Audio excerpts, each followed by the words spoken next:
చెప్పుకుందాం.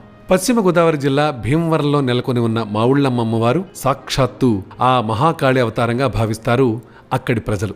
పూర్వం ఈ చుట్టుపక్కల అంతా మామిడి తోటలు ఉండేవట. అందుకే ఈ అమ్మవారిని మావుళ్ళమ్మ, మామిడి చెట్లలో ఉన్న అమ్మ అనేవారని కొందరి కథనం. ఇంకొందరు చెప్పేది ఏంటంటే, ఈ చుట్టుపక్కల ఉన్న ఊళ్ళన్నిటినీ చల్లగా కాపాడే తల్లిని ప్రతివారు మా ఊళ్ళకి అమ్మ అనేవారు.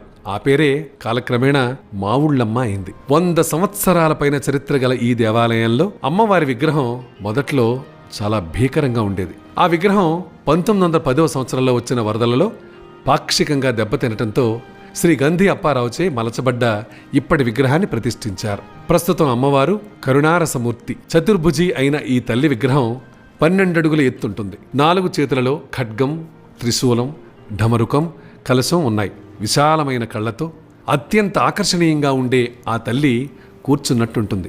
ఈ తల్లి చల్లని